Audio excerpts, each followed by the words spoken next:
Welcome back to another episode of Tap Into TV. This week, we'll be taking you to Ridgewood, New Jersey with our original series, HomeGrown.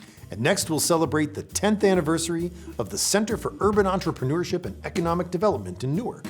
And we'll learn about the Jersey Harmony Explosion with a special in-studio guest. And then we'll take a trip down south to reflect on the life and legacy of Dr. Martin Luther King Jr. And now, let's get started with a visit to Ridgewood with HomeGrown host Stephanie Willoughby.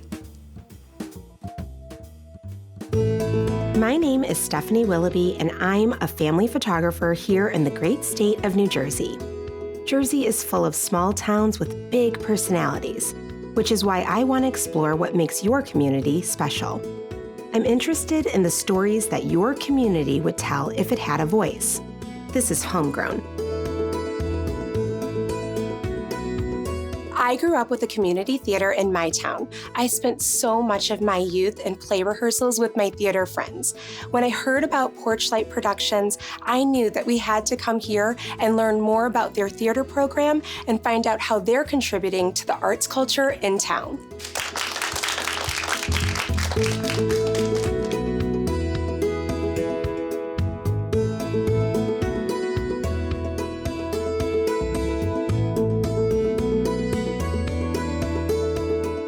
My name is JOHN-PIERRE. I'm the co-owner of Porchlight Productions, and my wife is the other owner. And we started this in roughly 2005, and essentially we are a performing arts space. So we do classes and performance programs for students in kindergarten all the way through college. And we focus on acting, voice, dance, and then we also do workshops and programs in schools as well. That's so fun. Yeah. How did you end up here doing this in this space? I started out as an actor, and that's what I went to school for. I went to AMDA, and from there, I worked a variety of productions in New York. I did some TV and film, and I lived in LA for a while, and then I came back to this area, and I ended up working at a local school just as a teacher's aide. I came back from a tour, and I was like, hey, this sounds like a nice thing. And from there, I started a program for the kids there. And then they were interested in what I was, teaching them. And they said, is there anything else we can do? And I said, yeah, sure. So then we grew from there, and we did acting classes, and we did other full performance programs. And then eventually we got big enough that we decided to find a space of our own. And this location was actually right around the corner from the school in Ridgewood that I started at. And we have a black box theater, and since it is a black box theater, every seat is a good seat. What do you think it is about theater that keeps you interested in here and the kids interested in here? What is it about this space that is so magical? So we do something here where we give the students a sheet, and it's a building characters sheet. And essentially it just has like a whole list of different things. And what we try to do is we try to say, look at this list, write down what we can do for you. And sometimes it's, hey, I want this to be my career. I want to be on Broadway. But then a lot of times it's really just a matter of, I want to be surrounded by like-minded people. I want to create. I love to laugh. I love to try new things, be silly. I mean, the list goes on and on. And theater, for me, has always been that place where you can be anything and anyone, and you're always welcomed. And that's, I think, a very rare thing. We just try to get kids to, through theater, find out who they are and then celebrate it. Owning a business here in this town, having kids that are coming from all over to be in productions that, you're directing and putting up.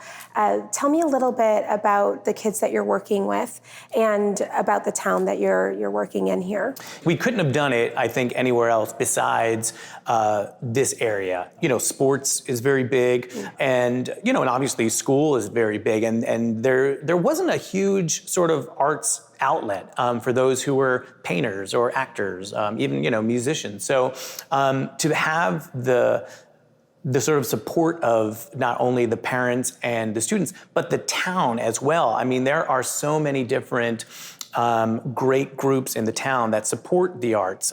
There's a whole variety of arts-related events that go on in the park, and they're constantly coming to us saying like, hey, you know, we have a stage, we have mics, we'd love to put some kids up there to feature them. And, you know, to me, that's just a win-win, because it's great for the town, it's great for the kids to get up in front of their peers and bring the arts into the community is just an amazing thing. One of the things that my experience being in community theater taught me as like a kid is that you can create any world that you want. And to me, that's really magical. So even though days can be really stressful and crazy, I feel like with creative fields, a lot of times you get to see something change in front of you. I think what you are able to give to them is like a little bit of that they can kind of spark as they go along. And I think that's super important. I'm glad you guys are here in town doing your thing, and I'm glad that the town supports that as well.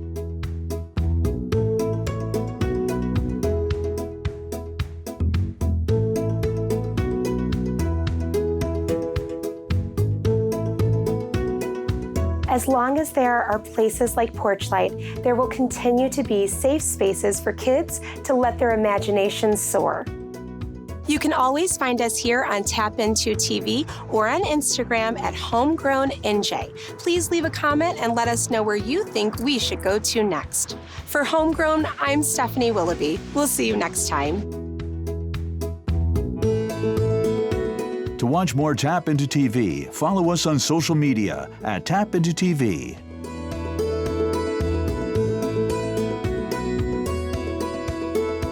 Located steps from the train, Steel Wheel Tavern is the perfect after-work Friday night, Sunday sports hangout.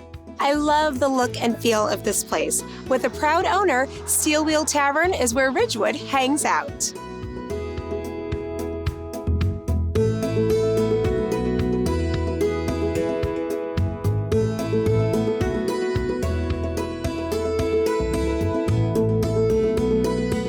I'm Glenn Carlo, co-owner of the Steel Wheel Tavern in Ridgewood, New Jersey at 51 North Broad Street. So tell us a little bit about Steel Wheel. How long have you been in business here?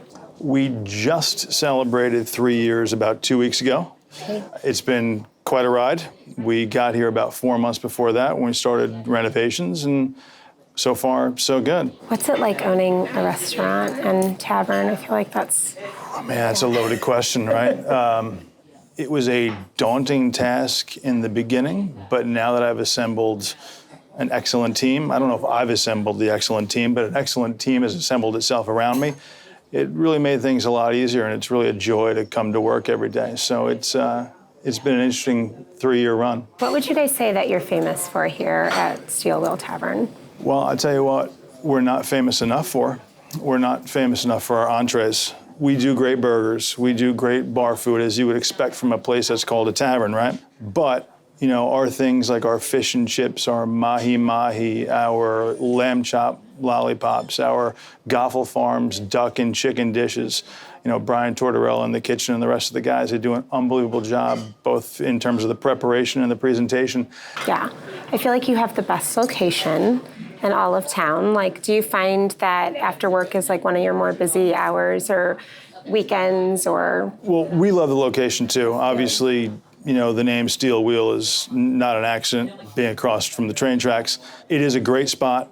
The train provides, I think, a tremendous advertising opportunity for us. You know, day in and day out, thousands of people pass us by, whether it's on the train, you know, or just on foot. If you could try to describe Ridgewood and like sort of the magic of this community in a few words, which words would you choose? The first word that comes to mind when I think about Ridgewood is I think of charming. And I also think of Ridgewood as a little bit of a throwback. You know, if you come here, for example, at the tree lighting, which I believe is always the first Friday in December, it's like small town USA. And we're in Bergen County, right? I mean, we're 10 miles from New York City. This is not small town USA. But Ridgewood has the ability to sort of transform itself into, you know, that type of feel where you can really see the community coming together to enjoy themselves, enjoy being a part of the community, enjoy interacting with one another, and also embracing the holiday season. Yeah. I think for the most part, people look at Ridgewood as being sort of the downtown in Bergen County. You know, the shops and businesses in Ridgewood are different than in some of the more industrial towns around us, you know, Paramus being one of them. You find more along the lines of the mom and pop places here, like we are. We're not a chain. You know, we're not on the highway. You know, we're just a little bit different. And so many of the businesses in Ridgewood are just like that, you know, independently owned and operated. And I think it gives Ridgewood a little bit of a different flair. It's an escape for someone who wants to get away from maybe the hustle and bustle of Routes 4 and 17 or the Garden State Parkway or any of the other litany of highways that run through Bergen County. Ridgewood definitely has that community feel. Do you feel that here at the restaurant? Like, do you feel like your customers and clientele are, you know, folks that you feel like you know? Without question. So in addition to seeing, you know, regular faces here all the time, we get tremendous support from the mayor and council. We get a lot of local sports teams. We actually do fundraising nights here. So we try and sort of give back to the community. We'll have a team or a charitable organization or, you know, any club in town that's looking to raise funds. They can come in on, let's say, a Tuesday or Wednesday night, and we'll give them 20% of what we made that day. Well, I had lunch here today. It was awesome. Well, that's good to hear. Yeah, it's so nice to meet you. Thanks Pleasure's for talking. mine. Thanks so much.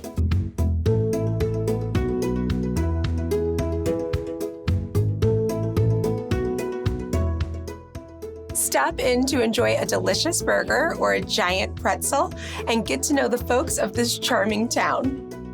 You can always find us here on TAPintoTV or on Instagram at HomeGrownNJ. Please leave a comment and let us know where you think we should go to next. For HomeGrown, I'm Stephanie Willoughby. We'll see you next time. To see all of our latest videos, subscribe to our YouTube channel at TAPintoTV.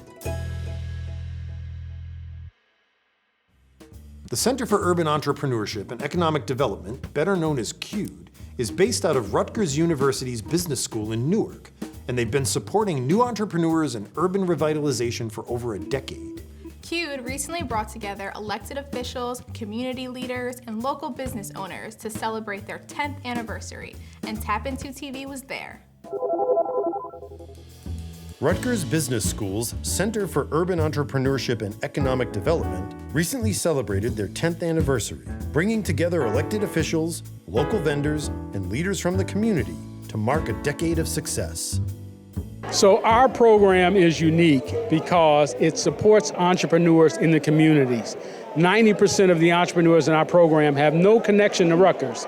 This is your local print shop, your restaurant, your PR firm, entrepreneurs who are trying to grow and contribute to the economy of New Jersey. We're always talking to new entrepreneurs, talking to corporate partners who want to make that connection between entrepreneurship and community revitalizations, who can see their stories in the entrepreneurs that we deal with every day.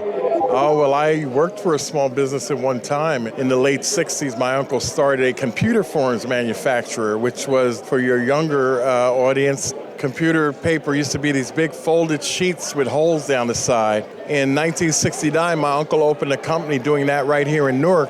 And so it was a great life lesson for me. And some of the battles and issues that he had with small business I lived through.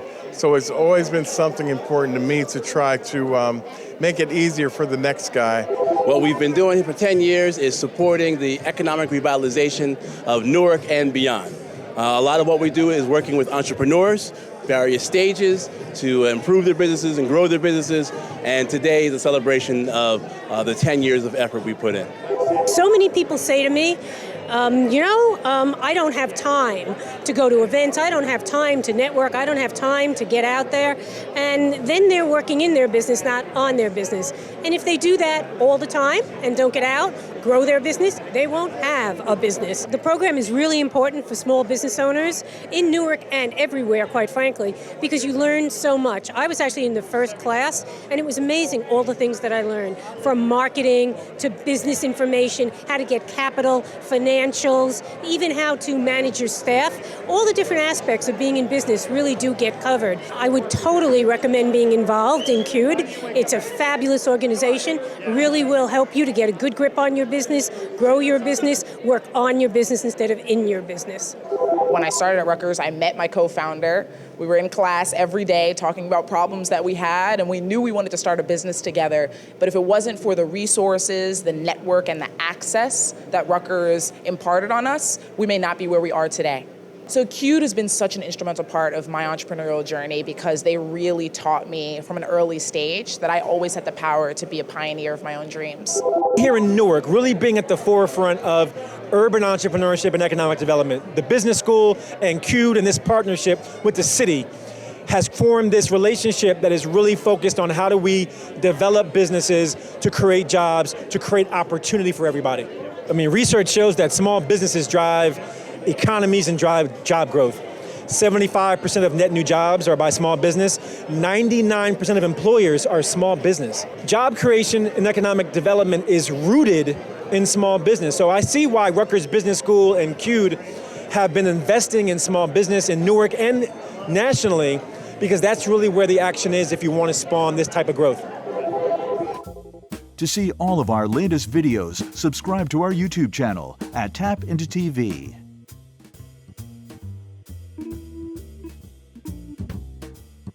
And now, Brian BRODEUR is joined in studio by special guest Will Downey of New Jersey's top barbershop quartet, Gimme 4. Will, thanks for joining me. Thanks for having me. So tell me a little bit more about the Jersey Harmony Explosion. So Jersey Harmony Explosion is a one-day a cappella barbershop festival for middle, high school, college students from all over the area. The kids come in early in the morning, spend the whole day rehearsing together on some combined songs, getting coached as individual groups, rehearsing with the clinicians that we have coming in, and they also take classes on all things a cappella and barbershop. And of course, the concert at the end of the day, which is unbelievable. Tell me a little bit more about the mentors that are involved, including the great Deke Sharon. Sure, so we've got Deke Sharon, who was involved in the Pitch Perfect movies, who did the arranging of the a cappella music in those movies and worked with the cast to teach them how to sing a cappella. He was a producer on the a cappella competition show, The Sing Off, and he's produced numerous arrangements, considered the godfather of a cappella itself. And then we have two quartets coming. GQ, who was actually at the festival last year, a women's quartet to work with the young women that will be there. And we've got Vocal Spectrum, new to the festival this year, men's quartet coming to work with the TTBB chorus. How do people attend the event? So just search Jersey Harmony Explosion on Facebook, click going, and show up. It's a free show, no tickets required. It seats 800, so if we could fill it, that'd be amazing. That's great. So it's free of charge, open to the public. Mm-hmm. You have many more attendees involved this year, many more kids, right? Correct. Last year we had about 180, and we're looking at about 280 this year. Before I let you go, tell me what's next for Gimme 4, which of course I have your debut CD here, which is fabulous and came out last year. What's going on with the group? So Gimme 4 is gearing up for the Barbershop International competition again Stop this year. Stop right there. Wait a second. You are ranked what in the world? We took 14th last year at the 14th in the world, Gimme 4 from New Jersey. I love that. So you're ramping up for the international competition in the summer? Yeah, so there's a preliminary competition in April where you qualify, and then the competition is in Los Angeles in July. Wow, LA this year. Yeah. So February 8th at 7 p.m. at James Caldwell High School in West Caldwell, New Jersey. It's an incredible night of music. Let's take a look at a segment from last year's festival. Jersey Harmony Explosion is awesome. It's the New Jersey Harmony Explosion Camp. It's an a cappella camp it combines barbershop and a cappella music, boys and girls, and we learned a bunch of songs today, and they're going to perform them tonight. We also have Deke Sharon here. He's the godfather of a cappella. Pretty cool stuff. And he is one of the creators of Pitch Perfect too, and the musical director on that. So he's given the kids a lot of insight to just teamwork and feeling the music and stuff. It's been really nice. It's been really cool. So there are a ton of high school kids all here today to sing in 4-part harmony. It's a fantastic experience. You get to kind of make an impact on these young kids' lives, because for us especially, we all kind of started in a similar program. So it's almost like kind of a passing the baton in a way. But you get to sing with them and you see their eyes light up when like a chord sung just right, and they just kind of get really intense and into it. And then having other people, all the other clinicians here is just, you feed off their energy too, and it's just, it all works together really well. No one's judging them. Like, it's all very judgment-free, because you're trying something that's very hard, and people who are doing the same thing respect that, and they respect what you're doing. My life's work is to spread harmony through harmony. And I do believe that as someone who luckily became successful as a choir nerd who then like had his dreams come true in spreading vocal music, I feel I have a duty to go back and work with some students and let them know that I was just like them and their dreams too can come true. But more importantly, our society really needs this. We need students to have a powerful experience in the arts. And you know, coaches and sports teams get so much money and excitement and energy within a high school and a collegiate setting. And yet, let's be honest, like at the end of the day, one team wins, one team loses. Like the balance of society doesn't change at all. And yet, if a group gets up on stage and sings and touches people's hearts, they always win. You kind of learn a lot about yourself and a lot about each other while you're singing, and you really learn that you need each other, and you learn that you need every single person in this group to make a really special sound and a really, you know, important sound to you, and to be able to share that with audiences like we're going to tonight and as we've done in the past has just been, you know, it's been one of the most rewarding experiences I've had in high school. When I say, what does a cappella mean to you? They say, it's actually changed my life. A cappella has actually changed my life because I used to keep to myself, I had no confidence, and then this group brought out a different side of me. When you sing that first tag with 3 other singers, it's like, oh, something's happening and these notes are lining up, things are ringing and our voices are locking together. It's cool. So yeah, I'd say it's a unique experience that a lot of people don't get. So if you have the chance, definitely seize it. People go to karaoke sometimes, or they sing in the shower, and they sing in the car, and they feel this joy of singing, right? Imagine that to the 10th power, the 10th degree. You see the Blue Angels fly in that incredible tight, you know, formation, right?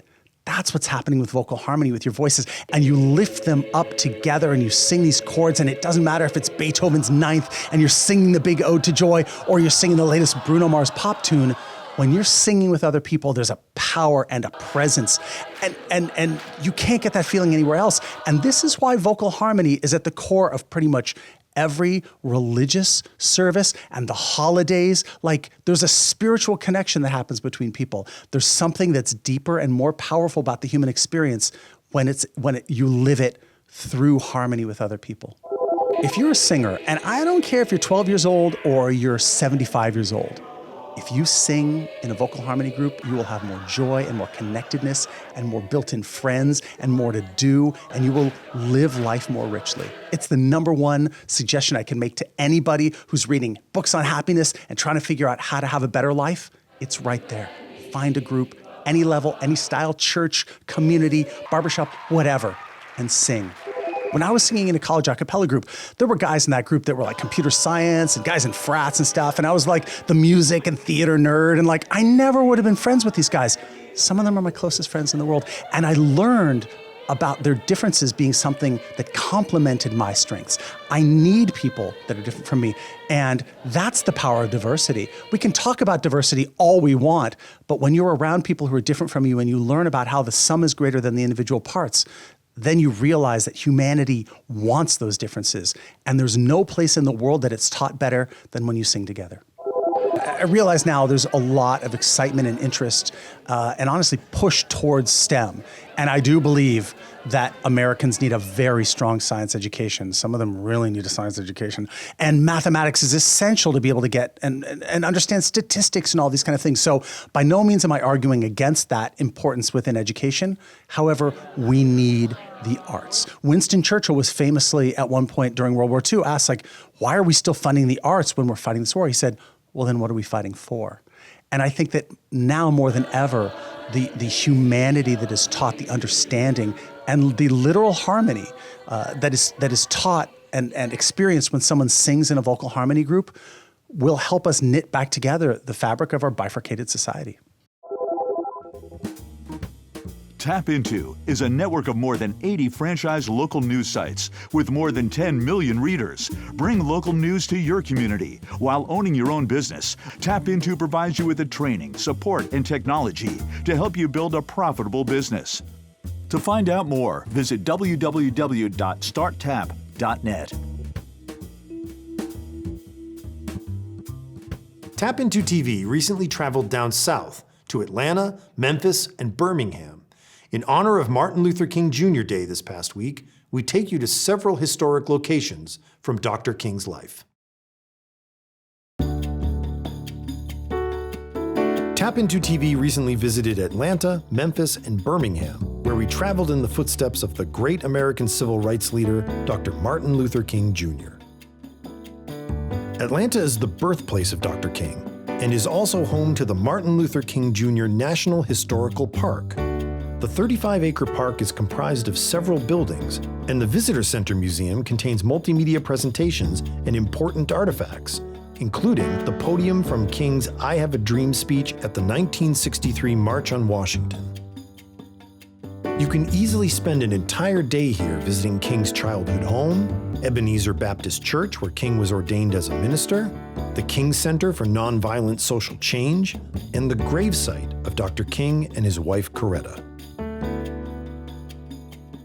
The King Center was established in the year of his death, and within the center you'll find Freedom Hall, which not only celebrates the life of Dr. King, but also of Coretta Scott King, Mahatma Gandhi, and Rosa Parks.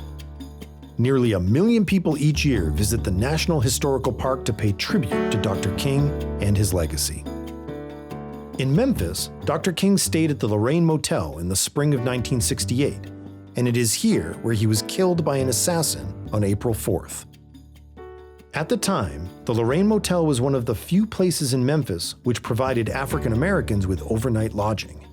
Today, the motel has been transformed into a memorial to Dr. King and a civil rights museum, though the exterior and room where King stayed remain as they did on that fateful day. The National Civil Rights Center at the Lorraine Motel contains many interactive exhibits that trace the history of the American Civil Rights Movement. Much, of course, also relates to Dr. King. Inside, you can see a replica of the Montgomery, Alabama bus where Rosa Parks refused to give up her seat, a bombed-out Greyhound bus that once carried Freedom Riders, and of course, a stirring tribute to Dr. King's March on Washington. In Birmingham, Alabama, Martin Luther King Jr. and fellow activist Ralph Abernathy led a march in the spring of 1963. After starting at the 16th Street Baptist Church, Dr. King and Abernathy were soon arrested and placed in solitary confinement, which is when King penned his famous text, "Letter from a Birmingham Jail." Today, just across from the 16th Street Baptist Church, stands the Birmingham Civil Rights Institute, where you can find many exhibits related to Dr. King, including the original jail cell from which he wrote his letter. The 16th Street Baptist Church is also where 4 young girls were killed later that same year by a terrorist's bomb. Today, across the street from the church in Kelly Ingram Park, stands the 4 Spirits sculpture, memorializing these young victims, and behind them stands a statue of Dr. Martin Luther King Jr. himself. To learn more about the life and legacy of Dr. King, visit www.thekingcenter.org.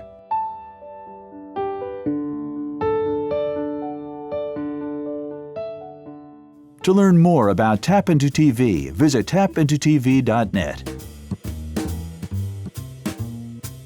To see all of our latest videos, subscribe to our YouTube channel at TAPintoTV. Thanks for tuning in to another episode of Tap Into TV. You can follow us on social media and watch videos anytime at TAPintoTV.net. See you next week and every Sunday morning at 11 a.m. right here on News 12+.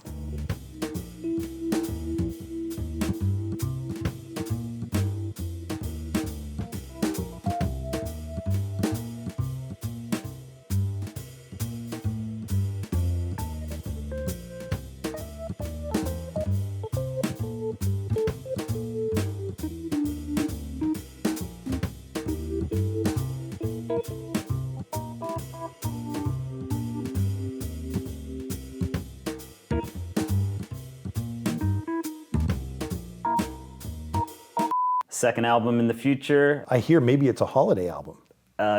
Most of the quartet isn't the biggest Christmas music fan. Well, who isn't a holiday music fan? All right, here we go. And I'm looking at you, and this is fabulous. You're ignoring me. I'm going to come back in here. That's a good one. It's never ending, actually.